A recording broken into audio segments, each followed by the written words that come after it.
नमो आयर्याणं नमो वज्रायाणं नमो लोय सर्वसाहुणं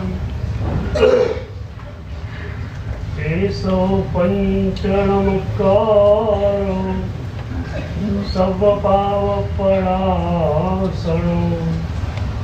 मङ्गलाणं च सर्वेषां परमं हवै मङ्गलम् मङ्गलं श्रीमदर्हन्तो मङ्गलं जिनशासनं मङ्गलं सकलसङ्गो मङ्गलं पूजकाम्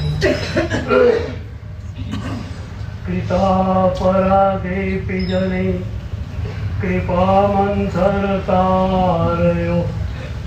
ईषद्बाष्पार्द्रयो भद्रं श्रीवीरजिननेत्रयो कमलेधरणेन्द्रे च सुवोचितं कर्म कुर्वते प्रभुस्तुल्यमनोवृत्ति पार्श्वनाथ श्रीस्तुव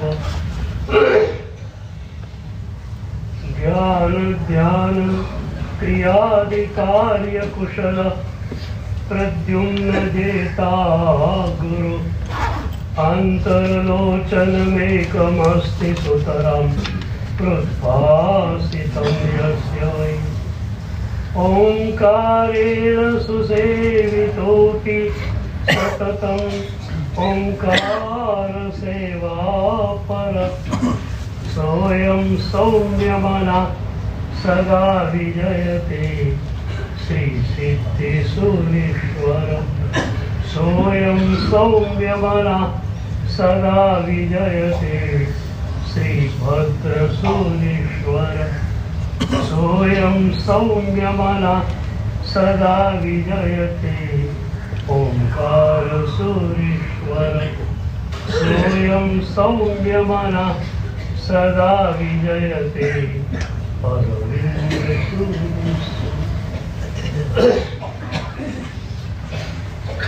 पूज्यपाद आनंद घनजी भगवंतनी बरावार ऋषभ जिनेश्वर प्रीतम महारो प्रभुनो परम प्रेम જ્યારે આપણને મળે ત્યારે આપણી ભાવ દશા કેવી હોય એની વાત મહોપાધ્યાય યશોવિજય મહારાજે એક સ્તવનામાં કરી પૂરન મન પૂરન સબ દિશે नहीं दुविधा को लाभ જે ક્ષણે પ્રભુનો પરમ પ્રેમ તમને મળ્યો એ ક્ષણે તમારું મન પૂર્ણ બની જાય છે અને એ પૂર્ણ મન દ્વારા જે દર્શન થાય છે એ પણ પૂર્ણ દર્શન હોય છે एक पण व्यक्ति तमने दोष युक्त लागती नहीं मारा चश्मा ना ग्लास में डाग हो मने फर्श पर डाग देखा से भीत पर डाग देखा से पर मने ख्याल आवी जाए कि मारा चश्मा ना ग्लास में डाग छे तो ग्लास साफ करी नाखू ए ज रीते बीजी व्यक्तिओ अपूर्ण छे आवुं जे आपणे लागे छे एनुं कारण ए व्यक्ति नथी आपणे छे आपणी दोष दृष्टि छे श्रीपाल रासरी एक बहुत प्यारी घटना है। શ્રીપાલ કુમાર એક જગ્યાએ ગયા છે. ધવલ શેઠ બંદર ઉપર ધંધો કરતા હોય છે અને એમાંય એમના સ્વભાવ પ્રમાણે દાણ ચોરી વગેરે કર્યું. પકડાઈ ગયા. રાજાના સિપાહીઓ એમને પકડીને જેલમાં પૂરવા માટે લઈ જાય છે. શ્રીપાલ કુમારની નજર પડી. એમણે એ સિપાહીઓને કહ્યું, અરે છોડી દો, આ તો મારો ઉપકારી છે. શ્રીપાલ તો ત્યાં રાજાના જવાઈ તરીકે બેઠેલા હતા. આ મારા ઉપકારી છે, છોડી દો એમને. સિપાહીઓ એમને છોડી દીધા. હું વારંવાર ઓળીના પ્રવચનોમાં એક સવાલ કરતો હોઉં છું કે ધવલ શેઠ શ્રીપાલજી માટે ઉપકારી કઈ રીતે? અત્યાર સુધીમાં જવાબ એક જ મળ્યો છે કે સાહેબજી એમના વહાણમાં બેસીને ગયા. હું કહું છું ઓકે, એક્સેપ્ટેડ, તમારી વાત સ્વીકારી લીધી. એથી વધુ બીજો કોઈ ઉપકાર ખ્યાલમાં આવે છે? બહુ જ ઊંડી અને બહુ જ મજાની વાત છે. શ્રીપાલજીના મનમાં હતું કે આ જન્મમાં સમ્યક દર્શન મને મળવું જ જોઈએ.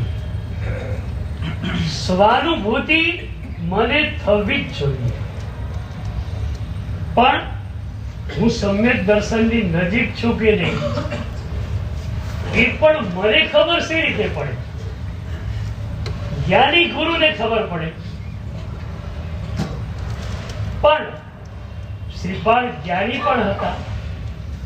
એમને ખ્યાલ હતો કે સમભાવ પુષ્ટ રીતે આપણા હૃદયની અંદર હોય તો માની શકાય કે સમ્યક દર્શન મળેલું હશે અથવા એની નજીકમાં હોય. હવે વાત એ આવી કે સમભાવ મારી ભીતર કેટલો છે એનો ખ્યાલ તો ક્યારે આવે? બધા આવો પધારો કરતા હોય ત્યાં ક્રોધ ક્યાં આવવાનો છે? પણ એવું જ નિમિત્ત મળે જ્યાં તમારા અહંકાર ઉપર સીધો જ હુમલો થાય ત્યારે તમારો ક્રોધ છંછેડાઈ જાય. તો શ્રીપાલજી વિચારે છે કે મારી ભીતર સમભાવ છે કે નહીં એની પરીક્ષા કોણ કરશે? એ અરસામાં પેલી ઘટના ઘટી કે ધવલ શેઠે મધરાતે એમને દરિયામાં ફેંકી દીધા. દરિયામાં ગયા તો પુણ્ય જોડે હતું. વિમલવાન દેવ આવી ગયા, કિનારે પહોંચાડી દીધા. ત્યાં પણ એક રાજાને ત્યાં અધિકારી થઈને બેસી પણ ગયા. ઓલી ધવલ શેઠ ફરતા ફરતા ફરતા ત્યાં આવે. એ રાજ્યના બંદરમાં વેપાર કરવો હતો તો રાજાની પાસે આવવું પડે, ભેટણું લઈ લે અને રાજાની પરવાનગી લેવી પડે. ધવલ શેઠ જ્યાં રાજા પાસે આવ્યા ત્યાં બાજુની જ ખુરશી ઉપર શ્રીપાલને બેઠેલા છે. એના પેટમાં તેલ રેડાયું. આ ક્યાંથી આવી ગયો અહીંયા? દરિયામાં ફેંક્યો તો તોય સારો મર્યો નહીં.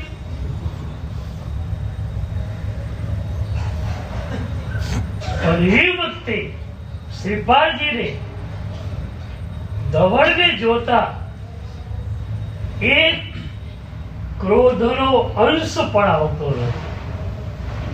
એક જ વસ્તુ થઈ, એ મારા પરીક્ષક બન્યા. દરિયામાં મને ફેંક્યો, એ મને મળે છે અત્યારે અને છતાં મને એમના ઉપર ગુસ્સો નથી આવતો. મતલબ એ થયું કે મારા સમભાવની પરીક્ષા ધવલ શેઠે કરી. તો એ ધવલ શેઠ મારા પરીક્ષક બન્યા, મારા ગુરુ બન્યા.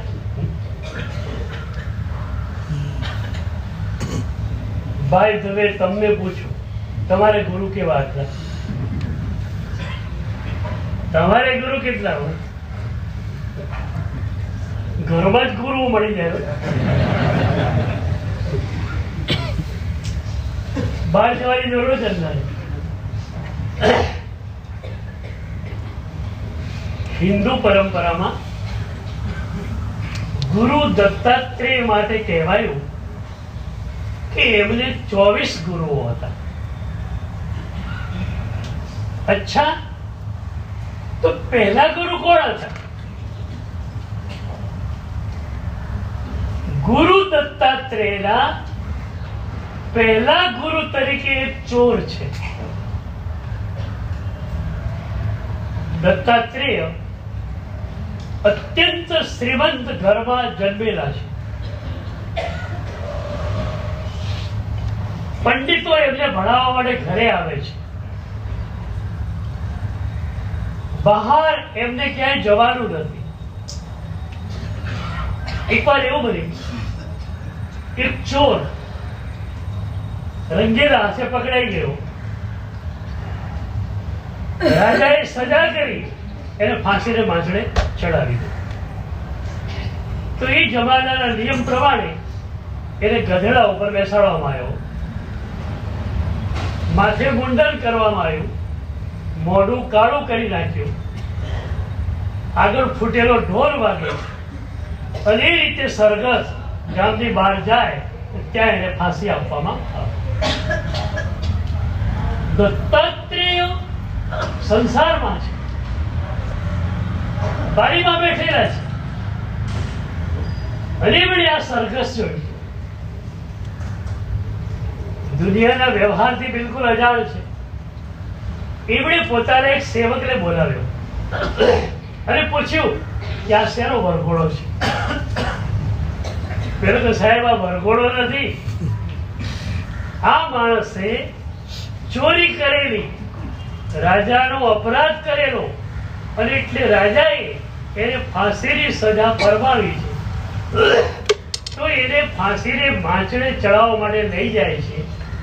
પણ લોકોને ખબર પડે કે ચોરી કરનારને આવી સજા થાય છે એ બતાવવા માટે આ સરઘસ નીકળી રહ્યું છે.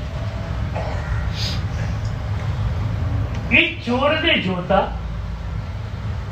દત્તાત્રેય વિચારમાં પડી ગયા.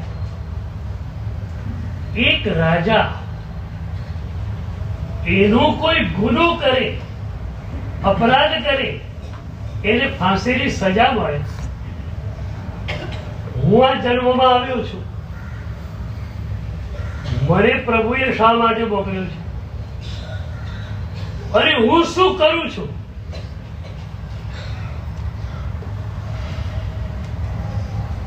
तिल तिल कामे अपराधी हूँ, रति रति का चोर. પ્રભુનો હું અપરાધી છું. પ્રભુએ મને મોકલ્યો છે અહીંયા સાધના કરવા માટે અને હું સંસારના ભોગ વિલાસમાં ડૂબી ગયો છું.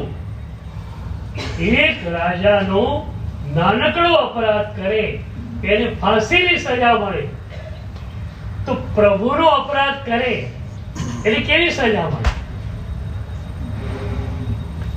એ ચોરને જોયો, વિરાગી થયા, માત પિતાની રજા લીધી, સંન્યાસી થઈ ગયા. 24 ગુરુમાં પહેલો ગુરુ ચોર, જેનાથી પણ સેજ બોધ પાઠ મળે એ ગુરુ. તો શ્રીપાળજી કહે છે કે ધવલ મારા પરીક્ષક છે, સમભાવના, એટલે મારા ગુરુ છે, મારા ઉપકારી છે. આ વાત તો બજારી હતી, પણ શ્રીપાળજીની મનોધારા જોતા લાગે કે શ્રીપાળજી આનાથી પણ આગળ વધેલા હતા. ધવલ શેઠે કામ કર્યું, દરિયામાં ફેંકવાનું કામ તો કર્યું, અને સ્વભાવની પરીક્ષા થઈ, અને ધવલ શેઠને શ્રીપાળ ગુરુ માને, એમાં બહુ મોટી વાત નથી. શ્રીપાળની મનોદશા એ હતી જ્યાં ચૈતન્ય પ્રત્યે સમાદર હતો, રેવરન્સ ફોર ધ લાઈફ. જ્યાં ચેતના ત્યાં આદર. આપણા યુગના સાધના મનુષ્ય ગુરુદેવ ભદ્રંગ વિજય મહારાજ સાહેબ કહેતા કે આપણે લોકોએ પ્રભુના 2 અપરાધો કર્યા છે. કયા 2 અપરાધો? સાહેબજી કહેતા જળ પ્રત્યેનો રાગ અને ચેતના પ્રત્યેનો દ્વેષ. આ 2 અપરાધ આપણે એટલા તો ભયંકર કર્યા છે કે આપણે પ્રભુના મહાન અપરાધી છીએ. એ અપરાધ વૃત્તિમાંથી છૂટવું હોય તો શું કરવાનું? જળ પ્રત્યે વૈરાગ્ય, ઉદાસીન દશા અને ચેતના પ્રત્યે પ્રેમ. એક બહુ ઊંડી વાત તમને આજે કહું. ચેતના પ્રત્યેનો દ્વેષ આપણા અસ્તિત્વમાં ઊંડે સુધી પહોંચેલો છે. એક ઘટના તમને કહું. એક ભાઈ એક તીર્થમાં ગયેલા, પૂજા કરી, નાસ્તો કર્યો, નીચે એમણે રૂમ લીધેલી હતી. થોડી વાર પછી એમના બીજા એક મિત્ર આવ્યા, નીચે રૂમ નહોતી, ઉપર લીધી, ફર્સ્ટ ફ્લોર ઉપર. થોડી વાર પછી ઉપર વાળા મિત્રનો નીચે વાળા ઉપર ફોન આવ્યો કે એક કોન્ફરન્સ મીટિંગ કરવી છે, તું જલ્દી ઉપર આવી જા. ધંધાઓ બધા એક સરખા હતા. પેલો ઉપર જાય છે નીચેથી, તો ધર્મશાળાની કોરિડોરમાં એ ઝડપથી ચાલી રહ્યો છે. 2 બાજુ રૂમો, આગળ કોરિડોર અને વચ્ચે સીડી. જોશથી જાય છે. અને એ વખતે એક બીજો માણસ સીડી પરથી ઝડપથી નીચે ઉતરે છે. ખૂણા ઉપર 2 જણા ફટકાર. આ નીચેની રૂમ વાળો ગરમ થઈ ગયો. જુઓ છો કે નહીં કે ભાન છે કે નહીં? હવે એકેને દેખાય એવું હતું, ન આને સીડી દેખાય એવી હતી, ન પેલાને પરસાળ દેખાય એવી હતી. સીડી અંદર હતી. ગુસ્સો આવી ગયો. પછી ઉપર બી ગયો, મીટિંગ બી કરી, બધું થઈ ગયું. રાતનો સમય. એ ધર્મશાળાની રૂમમાં ટોયલેટ અંદર નહોતું. રાત્રે એને બાથરૂમ જવું હતું, તો દિવસે ગયેલો એટલે ખ્યાલ હતો કે બાથરૂમ આ બાજુ છે. પણ બન્યું એવું, 10 વાગેલા, ઇલેક્ટ્રિસિટી થઈ ગઈ ફેલ. ઘોર અંધારું, અને અંધારામાં બાથરૂમ તરફ જાય છે.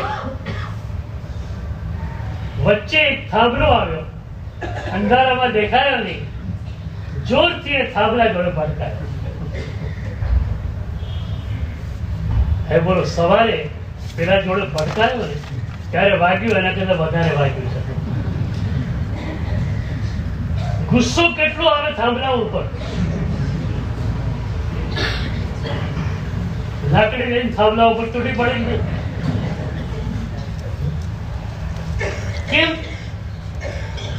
અહીંયા દ્વેષ કેમ નથી આવતો?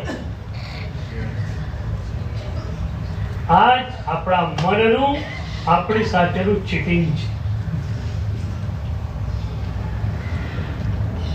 પેલો માણસ સામે હતો, ગુસ્સો આવી ગયો.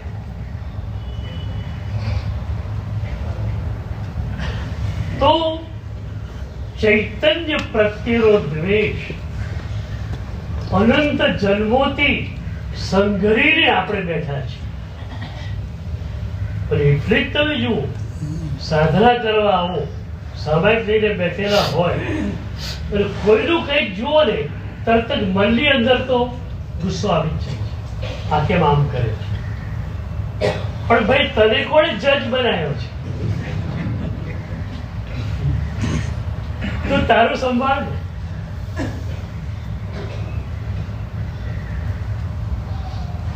એક જૈન કથા આવે છે. લીચી નામના એક ગુરુ હતા, બૌદ્ધ ગુરુ. સવારના પોરમાં એકવાર ઉઠ્યા છે, નદીના કિનારે ગયા અને એમને ધ્યાન કરવું છે. સવારનો પોર તમને ખબર છે, અમારે ત્યાં બ્રાહ્મ મુહૂર્ત જે છે ને, એ સાધના માટે ગોલ્ડન પીરિયડ કહેવાય. નરસિંહ મહેતાએ કહ્યું, પાછળની રહે ષટ ઘડી બાકી જ્યાં હરે, સાધુ પુરુષે સુઈ ન રહેવું. સૂર્યોદય પહેલાની 6 ઘડી એટલે કે લગભગ 2.25 કલાક. સૂર્યોદય પહેલાના 2.25 કલાક એ સમય બ્રાહ્મ મુહૂર્ત છે. એ સાધના માટે ગોલ્ડન પીરિયડ. હજારો યોગીઓ એ વખતે યોગ સાધના કરતા હોય, લોકો બધા સુતેલા હોય, અને એ યોગીઓના યોગ સાધનાના વાઇબ્રેશન્સ એ વખતે તમને મળે, અને એ વાઇબ્રેશન્સ તમારી સાધનાને અપગ્રેડ કરી નાખે.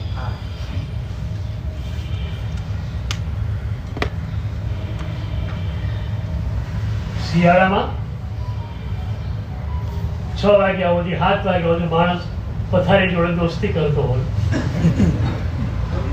પછી કે શિયાળામાં તો ગુલાબી નીંદર આવે. અરે ગુલાબી નીંદર નહીં, હરામની નીંદર.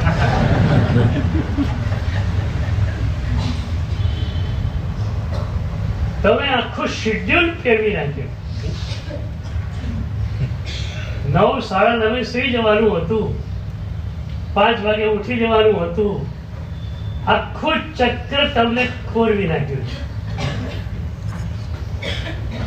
તો લીચી સવારના પોરમાં ઉઠ્યા, નદીના કિનારે ગયા, ધ્યાન કરવું છે.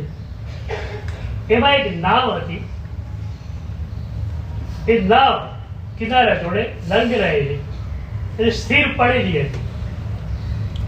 તો એ નાવમાં લીચી બેસી ગયા.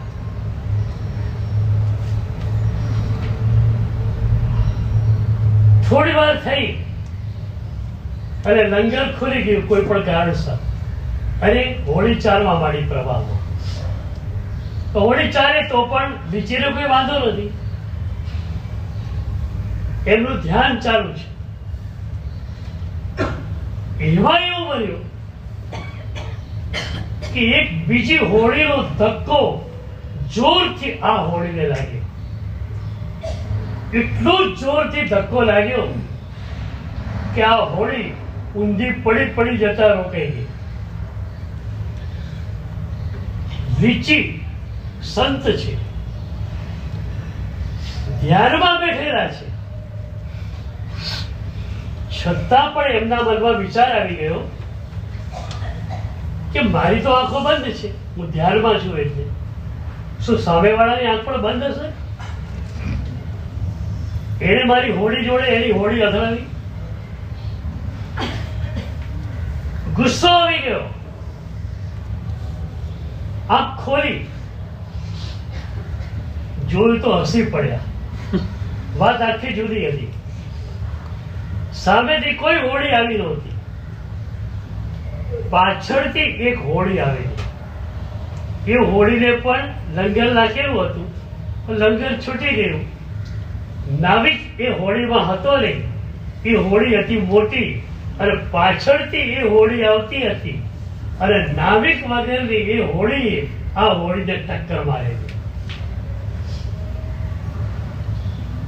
હવે લીચી હસવા માંડ્યા, પણ સંત તો હતા જ. એમણે વિચાર કર્યો, એ નાવમાં કોઈ નાવિક બેઠેલો હોત તો મને ગુસ્સો આવે. સારા તું જોતો નથી, મારી તો આંખો બંધ હતી, તને ખ્યાલ નહીં આવે. અને માણસ નથી તો મને ગુસ્સો આવતો નથી. એ ઊંડા ઉતર્યા કે મારી ભીતરનો જે ચેતના પ્રત્યેનો દ્વેષ છે એના કારણે મને ગુસ્સો આવે છે. નાવ હલી કે નાવ ધ્રુજી એ કોઈ ઘટના નથી. ઘટના આ છે કે મને ચેતના પ્રત્યે દ્વેષ છે. તો પન્યાસ્ય ભગવાન બહુ ઊંડા વૈજ્ઞાનિક આયામના મહાપુરુષ હતા. એમણે જોયું કે આપણી સાધના અટકે છે ક્યાં? અહીંયા અટકે છે, જળના રાગમાં અને જીવના દ્વેષોમાં. તમે નમો સિદ્ધાણમ બોલો. નમોત્થોડમમાં એનો વિસ્તાર આવે. જીયો ઈયા સિદ્ધા જીયો ભવિષ્યંતિ નાગે કાલે સંપય્ય વર્તમાના સવેતિ વિહેર નંદા. ભૂતકાળમાં સિદ્ધ ભગવંતો થયા, ભાઈ તમારો નમસ્કાર. વર્તમાન કાળમાં મહાવીરમાંથી સિદ્ધિ પદને કોઈ મહાત્મા પામે, તમારો નમસ્કાર ને. અને ભવિષ્યમાં જે સિદ્ધ થવાના બધા એમને નમસ્કાર ને. કોઈએ ગાળ કીધી, તમે શું કરશો? નમસ્કાર. કોઈ અંકલ હોય વિના કારણે તમારા ઉપર તૂટી પડે, તું આવો છે ને તું આવો છે, તમે એના પગમાં પડો. એ અંકલ નવાઈ પર ડૂબી જાય, સારું થયું શું? સામાન્ય ત્યાં નિયમ એવો છે, એક્શન ની સામે રિએક્શન. તમારો નિયમ આ છે ને, પ્રભુ શાસનમાં તમે છો તો તમારો નિયમ આ ના હોય છે. એક્શન ની સામે રિએક્શન એ દુનિયાનો નિયમ. એક્શન ની સામે નોન એક્શન એ પ્રભુ શાસનનો નિયમ. કોઈએ કહ્યું તમે સીધી જ પ્રતિક્રિયા આપો, રિએક્શન, તો તમે નિશ્ચયથી પ્રભુ શાસનમાં ખરા. વ્યવહારની જરૂર છે, કારણ એક્શનની સામે રિએક્શન જેની પાસે છે એ પ્રભુ શાસનમાં નહીં. એક્શનની સામે નોન એક્શન છે એ જ પ્રભુ શાસનમાં છે.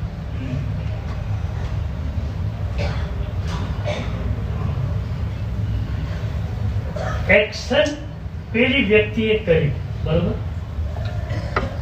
તમે છે ને સીધા એ વ્યક્તિને જુઓ છો, એને ગાળ આપી, એને આમ કર્યું. આપણે જૈન છીએ, કર્મની ફિલોસોફી નાનપણથી આપણે જાણીએ છીએ. એને ગાળ આપી એનું કારણ શું? તમારું કર્મ. બોલો. પાર્ટનર તમને નવડાવી ગયો, પણ એનું કારણ શું? તમારું કર્મ ખરું.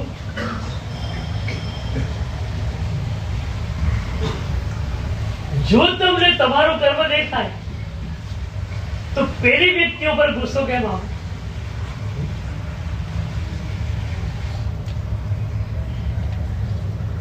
પોલીસ પણ શું કરે ખબર? કોઈ ગુંડાએ કોઈને મારે, હવે એ ગુંડાએ સોપારી ખાધેલી છે, તો કોણે સોપારી આપી એ લિંક શોધો, અને આખરે પેલી વ્યક્તિ સુધી પહોંચશે પોલીસ. કેમ? તમને ગાળો દેનાર સામો માણસ છે, પણ એ તો બિચારો કૂટાઈ ગયો, ખોટો કર્મ તમારું નિમિત્ત એ બની ગયો. વાત કરો તમારો, અપરાધ કરો તમારો, નિમિત્ત કોણ બન્યું? પેરો. મારી તો અપેક્ષા એવી, અડધો કલાક એકદમ રફલી નોન સ્ટોપ ખરાબ શબ્દો કોઈ બોલે, તમે રિએક્શન ન આપો, નોન એક્શનમાં હો.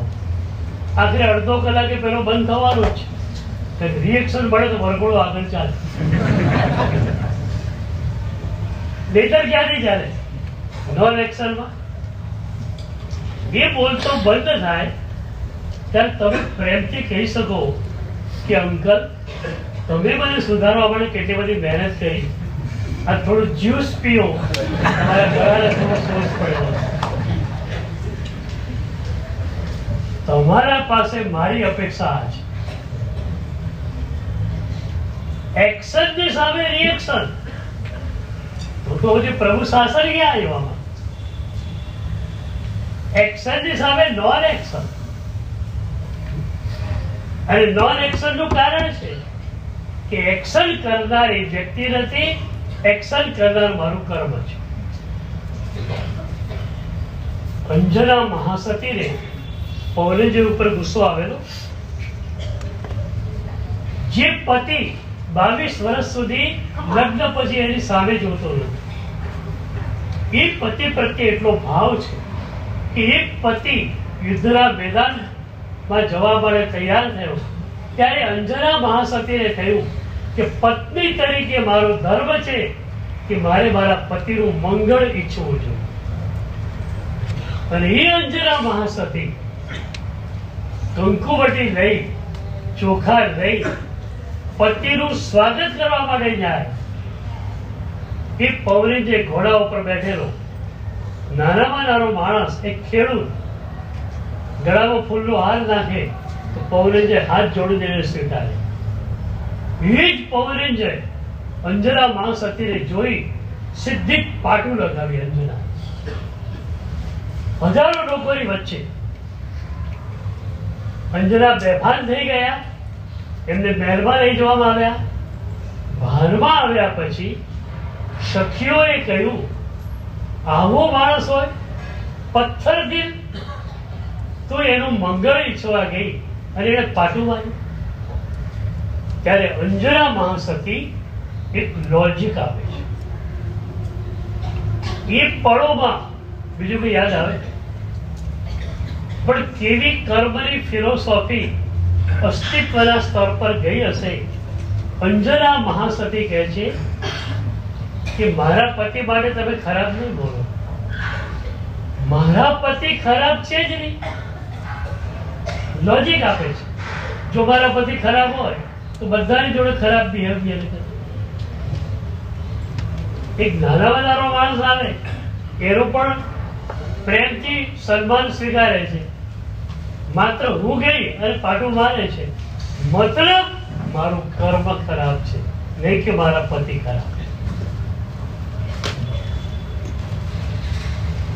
આ અંજના મહાસતીને કેટલી વાર સાંભળી ચૂકેલી માતાઓ. એ અંજના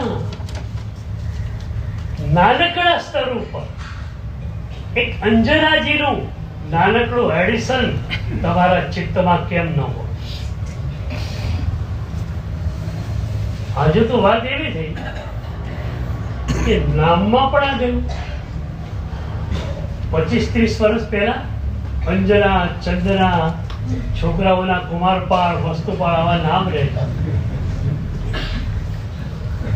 અને એવું નામ હોય ને તો એ દીકરી પૂછે કે માં, ચંદ્રા મારું નામ છે, તો આ ચંદ્રા કોણ હતા? અને પછી એ ચંદ્રાજીની વાત કરે, માં ત્યારે નાનકડી દીકરીના મનમાં એક બીજ રોપાય, એક સપનું રોપાય કે મારે પણ ચંદ્રાજી જેવા બનવું છે.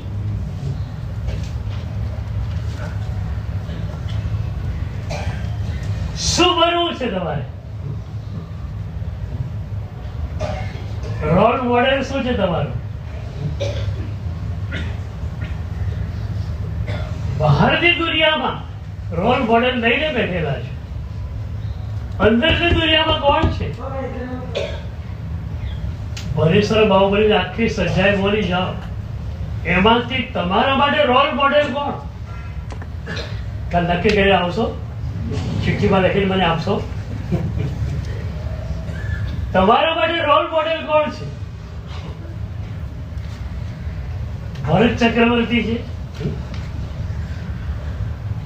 એ વીટી પડી અને શુક્લ ધ્યાનની ધારા શહેરી વસ્તુ નથી.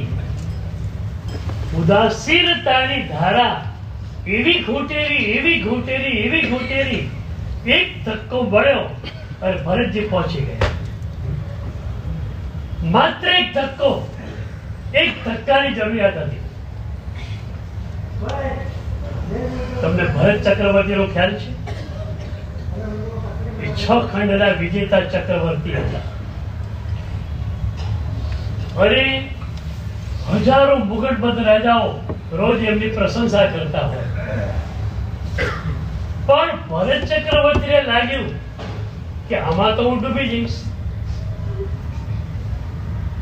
એટલે એમણે થોડા શ્રાવકો રાખેલા, કલ્યાણ મિત્રો, અને કહેલું કે સભાની અંદર હજારો લોકો બેઠેલા હોય ત્યારે તમારે આવવાનું. બધાએ ભેગા થઈ ગઈ અને કહેવાનું, શું કહેવાનું? કે ચક્રવર્તી, તમે ષટખંડના વિજેતા ભલે હો, તમારી ઇન્દ્રિયોથી તમે પરાજિત થયેલા છો. તમે બાહ્ય જગતમાં વિજેતા છો, આંતરિક જગતમાં તમે પરાજિત થયેલા માણસ છો. આવું હજારો લોકોની વચ્ચે રોજ ભરત ચક્રવર્તી સાંભળતા. કે કેવી લગન હશે! હું આમાં ક્યાંય ડૂબી ન જાઉં એવી જે તીવ્ર લગન હતી, એના કારણે આ વ્યવસ્થા થઈ. તમે રાખી જ આવી વ્યવસ્થા.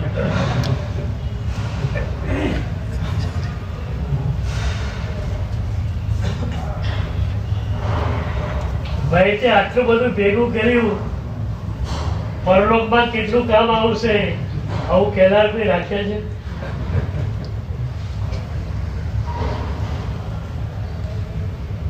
તો શ્રીપાળજી પાસે રેવરન્સ ફોર લાઈફ હતી. જ્યાં ચેતના ત્યાં સમાધાન.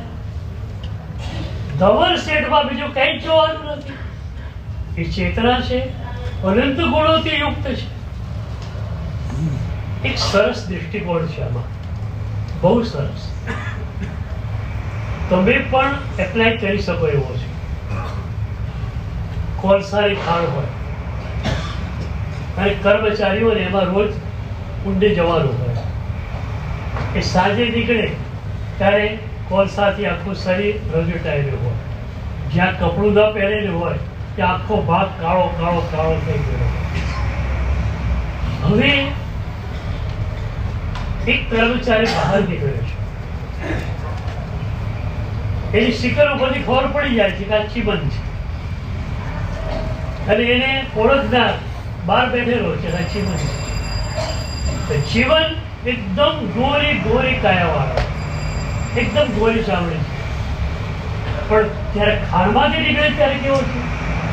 એકદમ કાળો કાળો કાળો. તો એ વખતે એની જાણનાર કોઈને એના બધે ગુસ્સો આવે. સારો અપસી જેવો ગાળો. ખબર છે હમણાં નળ નીચે બેસશે અને કોલસાની રજ જતી રહેશે, એકદમ ગોરો ગોરો લાગવા. આ દૃષ્ટિકોણ શ્રીપાળજી પાસે. ધવળ અત્યારે દેખાય છે ક્રોધ, અહંકાર, સ્વાર્થ વગેરેથી ભરાય, પણ એમનું મૂળ સ્વરૂપ કયું છે? મૂળ સ્વરૂપમાં એ અનંત ગુણોથી યુક્ત છે. આમાં પણ છે ને, તમારું મન તમારી જોડે ચીટિંગ કરે છે. કોઈ પણ વ્યક્તિમાં સહેજ દોષ જોયો, તમે શું કહે છો? ફલાણા ના મૂકો, એ તો અહંકારનું થતું. હવે તમને પૂછો, રોગ અને રોગી. તાવ કોકને આવ્યો છે, એ રોગી થયો. તાવ રોગ છે, તો બેમાંથી ખરાબ શું? તાવ વાળાને ઘરમાંથી ગાડી મૂકવાનું? રોગી ખરાબ કે રોગ ખરાબ? રોગને કાઢી નાખો, રોગી તો સારો છે. એમ દોષી ખરાબ કે દોષ ખરાબ?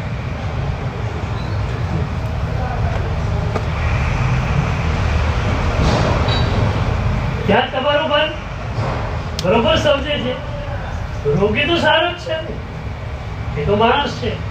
રોગ ખરાબ છે. અહીંયા કેમ આખું સૂત્ર ઊંધું થઈ જાય છે? અહીંયા દોષ ખરાબ નથી રહેતો, દોષી ખરાબ ખરાબ. એ દોષ જેના કારણે તમે એ વ્યક્તિને ખરાબ કહો છો, એ જ દોષ તમારા લઈને તમે બેઠેલા હો આરામથી પાછું.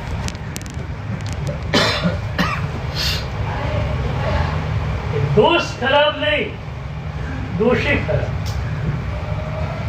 પેલામાં રોગી ખરાબ નહીં, પણ રોગ ખરાબ.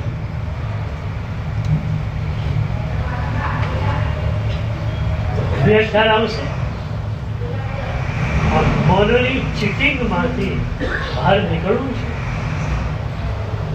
કારણ કે આમાં પણ ખરાબી, નારાજ, જીવદ્વેષ. કોઈને સારો માનવો, એમાં તમારે સાધનાની જરૂર પડશે. ખરાબ માનવામાં તમારે સાધનાની જરૂર જ નથી. બિલકુલ અનપઢ માણસ હોય એને પણ કહી દો આ માણસ ખરાબ છે, અરે એનું નામ મૂકો. એક બીજી વાત તમને પૂછું, તમે આખી મનુષ્ય સૃષ્ટિને બે ભાગમાં વેચી નાખો, સારા ખરાબ. સારાની વ્યાખ્યા શું, ખરાબની વ્યાખ્યા શું? આ માણસ સારો એની વ્યાખ્યા શું, અને આ માણસ ખરાબ એની વ્યાખ્યા શું? વ્યાખ્યા કે તમારી વ્યાખ્યા એ છે કે જે તમારા હું ને પંપાળે એ સારો, તમારા હું ને ખોતરે ખરાબ. આ વ્યાખ્યા છે ને તમારી. તમારી વ્યાખ્યા આ છે. ઘણી વાર હસતા હસતા કહું કે તમે સૃષ્ટિનું કેન્દ્ર બિંદુ થઈ ગયા, કે તમારા કારણે આખી મનુષ્ય સૃષ્ટિનું વિભાજન થઈ જાય. આ સારા ને આ ખરાબ. તમે કેન્દ્ર બિંદુમાં આવો તો થઈ શકે. મને સારા એ સારા, મને ખરાબ એ બધા ખરાબ.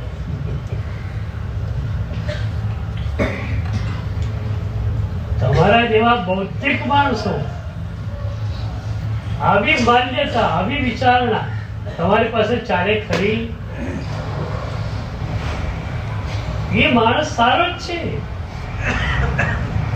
મારું તો એક સૂત્ર છે, યાદ રાખજો. બધા જ સારા જ છે. ખરાબ હોય તો માત્ર એક હું છું. આ વાત જે હૃદયથી, મનથી માનતો હોય એનો જ નિશ્ચયથી પ્રભુ શાસનમાં પ્રવેશ કરે. બધા જ સારા જ છે.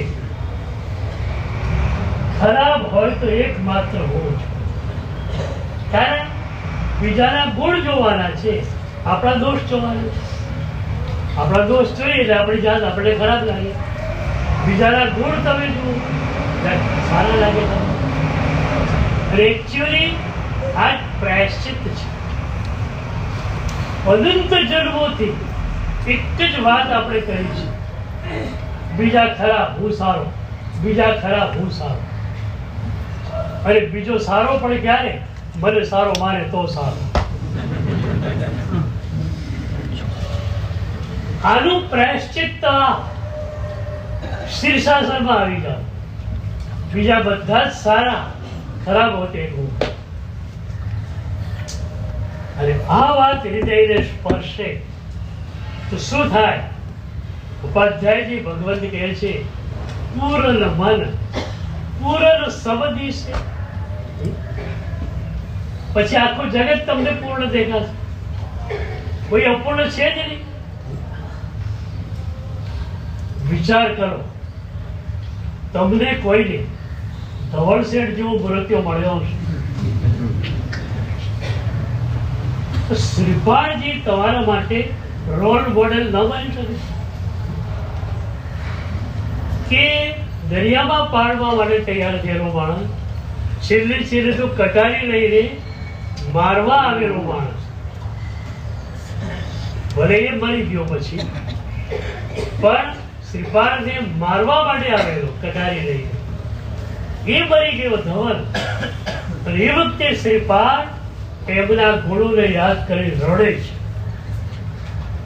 પોતાને મારવા આવેલો માણસ સરસ ચૂકથી ઠેસ લાગી પડી ગયો, એની કટારી એને વાગી મરી ગયો, અને શ્રીપાળ એના ગુણોને યાદ કરી અને રડે છે. આ શ્રીપાળને રોલ મોડેલ બનાવો, શું થાય ખબર છે? તમે એકદમ આનંદમય, પછી એવર ફ્રેશ, એવર ગ્રીન. અત્યારે પીડા કેમ થાય છે? તમને બધા અધૂરા જ દેખાય છે, તમને બધા અધૂરા જ દેખાય છે. પહેલાના યુગમાં આજે ફરક શું પડે ખબર? પહેલા દરેક વ્યક્તિ પોતાની ફરજને સમજતો. પતિ સમજતો કે પત્ની માટે મારે શું કરવું જોઈએ, એ પણ મારી કલ્યાણ મિત્ર છે, તો એને પણ વધુ સમય આરાધનાનો મળે એના માટે કોઈ વ્યવસ્થા કરી આપો. એ જ પતિ પોતાના દીકરાઓ માટે વિચારતો કે મારે ત્યાં આવેલ સંતાન એ અગણિત પુણ્ય લઈને આવ્યા છે જૈન કુળમાં, તો એ પુણ્ય લઈને આવ્યા છે, એમને હું શાસક બનાવું, પાઠશાળાએ મોકલું, ગુરુદેવો પાસે મોકલું, સારા સંસ્કારો. પત્ની વિચારતી કે પતિ એ તમારા પરમેશ્વર, અને એમની અનુકૂળતા સાધનાની જે રીતે હોય એ રીતે મારે વર્તવું છે. દીકરાઓ કહેતા કે માતા અને પિતાની અમારે ભક્તિ કરવી છે. આજે દરેક વિચાર કરે છે બીજાની ફરજ શું. પતિ કહે છે પત્ની આમ કરવું છે, દીકરાએ આમ કરવું છે. પત્ની કહે છે પતિએ આમ કરવું છે, દીકરા કહે છે માતા પિતાએ આમ કરવું છે. આટલું જ જો ફરી જાય તો શું થાય? તમારા ઘરમાં આનંદ જ આનંદ હોય.